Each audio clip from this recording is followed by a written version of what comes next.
Eid Mubarak, everybody. Today's super easy peasy bonus recipe is going to be easy Nihari. What we've got today here is we've got 3 kilos of mutton meat. This is shank meat, so this is the leg, nice pieces here. We've got 2 kilos of bones. We've got some Shan Nihari Masala. We've got some corn flour to thicken the sauce. We've got some Easy-Peasy frozen sliced onions, some Passata, some vegetables for our garnish. We've got our whole garam masala, and we've got our spices. Let's cook. So in your large saucepan, you're going to put at least 4 to 6 tablespoons of vegetable oil. We're going to put our whole garam masala, so your cumin seeds, your cloves, your cinnamon sticks, your black cardamom and your black peppers, and some garlic and ginger straight into the pan.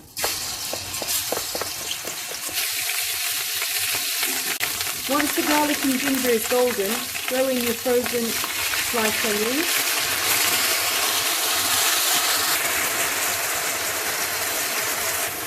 Now for handis, I tend to use only farm food sliced onions because they melt down like no other onions. The other frozen onions don't melt down, so this is the brand I would recommend.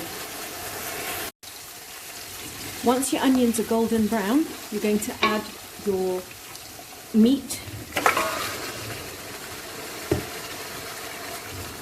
and your bones.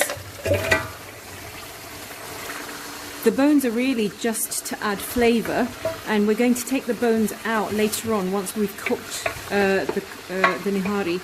You're going to add to this your Shan Nihari Masala. I'm going to add 1 packet to this. Usually I put in 1.5 in this quantity, but it depends on how spicy you want it. If you want it less spicy, then stick with the 1. If you want it a bit more spicy, I'd use 1.5 to 2.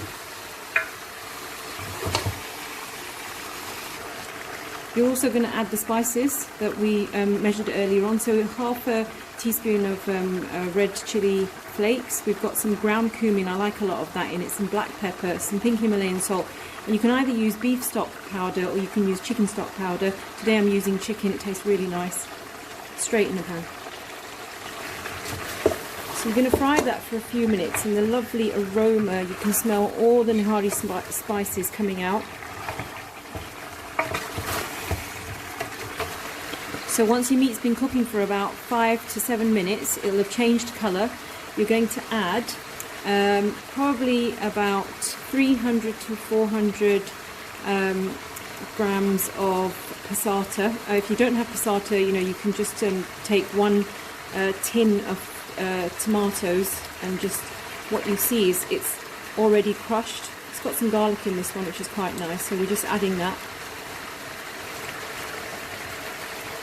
So that's now been cooking for about 10 to 15 minutes, and I'm going to add boiling water to the pan until all the meat is covered. Now I usually cook this at night. It's 3 o'clock in the morning right now on Eid morning, and this will cook all night. I'm actually late today because I've had lots of other things to do, but usually I'd put this up at night and it would cook all night on low heat. Remember, with Nihari, the longer it cooks, the better it tastes. So we're now just going to replace the lid, and we'll come back to this in the morning, inshallah. It's Eid morning now, and this has been cooking overnight. The lamb is very, very tender, and what you're going to do is you're going to carefully remove all the bones out of the pan. Now, when you go to eat Nihari in some of the restaurants, as you can see, you have the bone marrow floating across the top. This is a delicacy. You can, as you're taking the bones out, just without, burning yourself, try and take, if you take them out into a plate and cool them off, take the bone marrow out and throw it back into the pan. Your bones are out, and you've put the Nihari on high heat. It's boiling now. What I've done is I've taken some corn flour and I've mixed some water in it to make sure all the lumps are gone. I usually use farina as well. You can use it for the same thing, but if you can't get hold of that, corn flour is much easier to get hold of. And you're going to add this to the pan to thicken the gravy. So you can add slowly until the sauce starts to thicken. So you've added the corn flour, and as you can see, we're going to turn the gas right down and just let the meat steam. It's all fallen off the bone anyway, and we've taken the rest of the bones out. And that is your Nihari complete, and we're going to work on the garnishes. All your garnishes cut, your lemon, your chili, your ginger, your coriander, your fried onions.